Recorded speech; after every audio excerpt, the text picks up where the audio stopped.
Force news में आज फिर से आपका स्वागत है। आज हम बात करने वाले हैं कि राजनीतिक दल जब टिकटों का वितरण करते हैं तो उसमें एक बगावत होती है और कहीं न कहीं राजनीतिक दलों की मजबूरी होती है कि वे मजबूर होकर टिकट देते हैं। इस मुद्दे पर बात करने के साथ ही अलग अलग पहलुओं पर चर्चा करेंगे। आपने फोर्स न्यूज को यदि सब्सक्राइब नहीं किया है तो आज प्लीज कर लें और बेल आइकॉन का बटन दबा दें ताकि जब भी फोर्स न्यूज का वीडियो डाला जाए तो आपके पास में सबसे पहले आ जाए।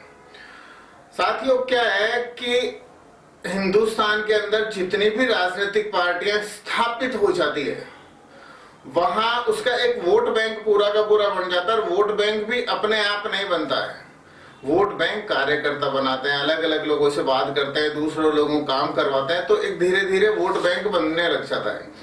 अभी हम राजस्थान, मध्य प्रदेश, तेलंगाना की बात करें तो राजस्थान में जैसे मजबूरी के अंदर टिकट देने का मतलब है कि आलकमान को स्थानीय लीडर भी चाहिए।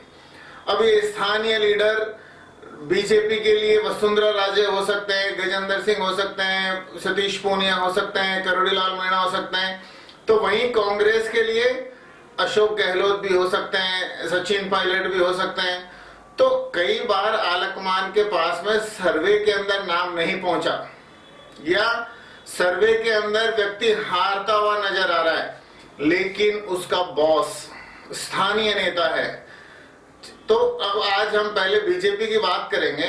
बीजेपी के अंदर कितनी ही टिकटें मजबूरी में दी गई। जैसे एक विद्याधर नगर की सीट थी नरपत सिंह राजवी साहब की। विद्याधर नगर में 3 बार चुनाव जीतने के दौरान जयपुर में उनका लगभग जन आंदोलनों के अंदर वो गायब ही दिखे सब जगह पे। तो लोग बात बिल्कुल आराम से सोचने लग गए थे कि अब की बार नहीं जीतेंगे, लेकिन भैरव सिंह शेखावत का नाम, राजपूत समीकरण, इन सब चीजों को देखते फिर जीत गए।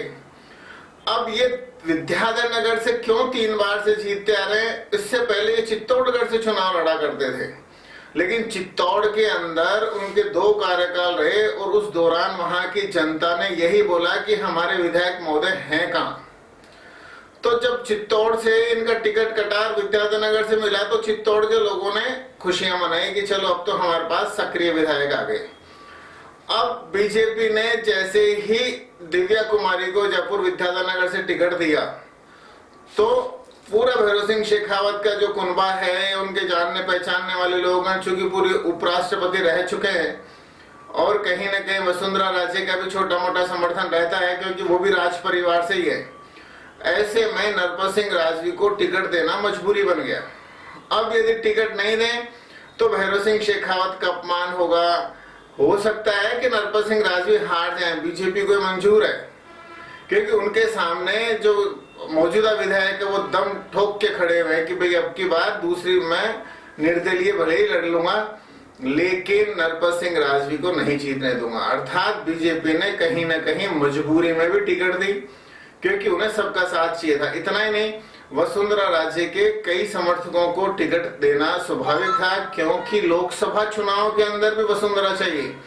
यह नहीं है कि पहले भ्रष्ट मुख्यमंत्री का तमगा लग गया या उनके कार्यकाल के दौरान बहुत सी जनता को परेशानियां हुई या कुछ विकास कार्य मोटे तौर पर नहीं हुए। वसुंधरा के लिए नारा भी चला कि मोदी तुझसे बैर नहीं, वसुंधरा तुझ तेरी खैर नहीं, लेकिन इसके बावजूद भी वसुंधरा राजे को अपने साथ रखना आलकमान की मजबूरी है। इसको आप मोटा मोटी यूं समझ सकते हैं कि हर व्यक्ति, हर कार्यकर्ता के पास, हर वोटर के पास सीधे नरेंद्र मोदी, अमित शाह या जेपी नड्डा तो चलकर आएंगे नहीं। उनको स्थानीय लोग चाहिए और स्थानीय लोग वो जिसने बीजेपी के कार्यकाल के दौरान खूब मलाई खाई। अब ये मलाई किसने खिलाई? वो फिर वसुंधरा राजे, फिर उस तरह के मिनिस्टर और इस तरीके से सारे के सारे कार्यकर्ता, मतलब जमीन से लेके फिर पार्षद से फिर विधायक और फिर विधायकों की नेता, यूं करके चलेगी स्थानीय नेताओं की। लेकिन कितनी चलेगी ये आलकमान तय करता है क्योंकि रणनीति उसे भी बनानी है। दूसरी तरफ यदि हम कांग्रेस की ओर देखें तो कांग्रेस में भी प्रबल विरोध होने के बावजूद भी 2 बार हारी हुई अर्चना शर्मा को टिकट मिली। बीजेपी के अपने आप के अंदर दिग्गज रहने वाले 7-8 बार चुनाव लड़ने वाले कालीचरण सर्राफ के सामने दूसरे लोग दम ठोक रहे थे।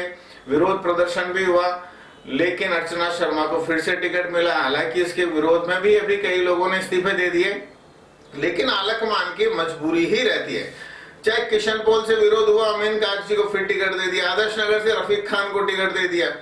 अभी हाल ही के अंदर सड़क दुर्घटना के दौरान 50 लाख का चेक पहुंचने वाले जो विधायक हैं, उनको जब टिकट दिया गया तो स्थानीय जो दूसरे समाज के लोग थे वो लगभग लौमबंद हो गए, और उसी के चलते हुए अब ये सीटें कांग्रेस द्वारा गंवाना लगभग लाजमी हो चुका है। आज आप ये वीडियो देख रहे हैं, चुनाव परिणाम के बाद मैं आपको दिखा दूंगा कि जो मैं नाम ले रहा हूं वो निश्चित रूप से चुनाव हारने वाले हैं। कांग्रेस ने एक तरफ बोला हम युवा लोगों को देंगे, लेकिन सबसे बुजुर्ग बीडी कल्ला को टिकट दिया।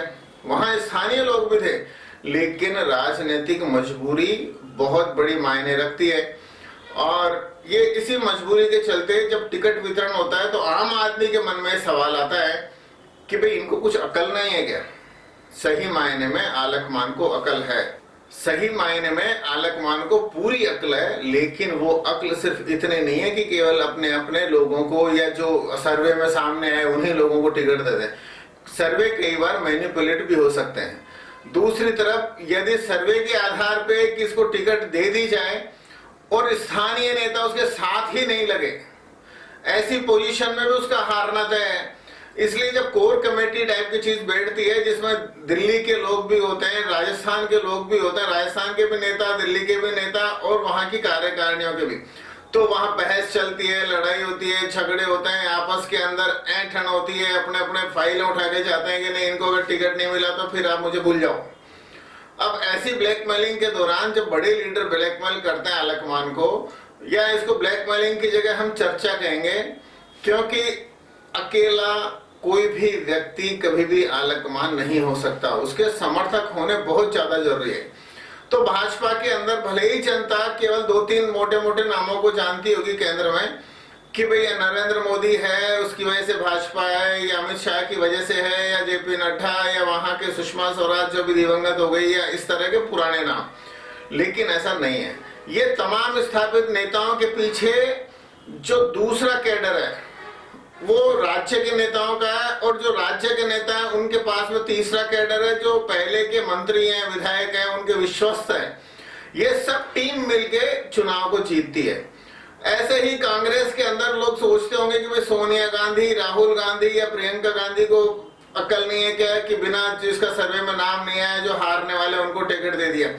यहाँ भी ये लोग ही केवल नेता नहीं है, इन लोगों तीनों लोगों के साथ में मान लो मल्लिकार्जुन खड़गे भी है, अशोक गहलोत भी है, सचिन पायलट भी है, प्रताप सिंह जी भी हैं, या सीपी जोशी है, राजस्थान के रामेश्वर जी रूडी हैं। इस नए तरह के मतलब आलकमान, फिर उसके बाद में सेकंड लाइन स्टेट की, और स्टेट के भी जो सीएम और अध्यक्ष लोग हैं उनसे भी नीचे की लाइन मंत्री और विधायकों की। मंत्रियों और विधायकों से नीचे आते हैं पार्षद और बाकी कार्यकर्ता। तो चुनाव जीतने के लिए पूरी टीम जरूरी होती है।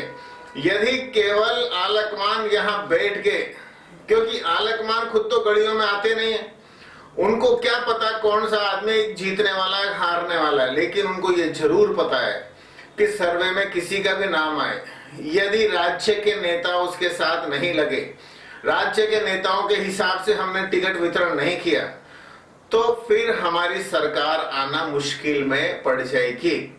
और राजनेता का सबसे बड़ा धर्म है, राजनीतिक पार्टी का सबसे बड़ा धर्म है सत्ता में आना।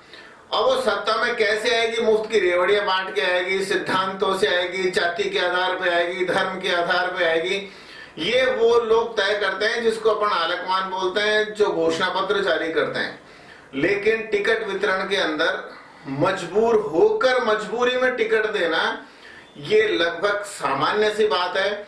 और दूसरी तरफ मैं उन लोगों की भी बात करूं जो बगावत करते हैं, मतलब इसको टिकट क्यों दे दिया, अरे इसको टिकट नहीं देते, आपको दे दे तो पहले वाले नाराज हो जाते। मान लीजिए जयपुर की विधानसभा मालवीय नगर की बात करें, अर्चना शर्मा के विरोध में विप्र नेता महेश शर्मा ने इस्तीफा दे दिया। अब यदि महेश शर्मा को टिकट मिल जाती, अर्चना शर्मा उनकी कार सेवा कर देती, हरा देती, तो तब कहां चाहते? तब सिर्फ आगे से आगे शिकायत ही करते रहते। ऐसे कैसे बीजेपी के या कांग्रेस के 2 या 3 लोगों का पैनल होता है कि भाई इनको टिकट दी जानी चाहिए, लेकिन 3 में से 4 में से 5 में से 10 में से मिलेगी तो एक को ही टिकट। यदि 10 में से एक को टिकट मिली और बाकी के 9 खिलाफत करने बैठ जाएंगे तो पार्टियां नहीं चलने वाली।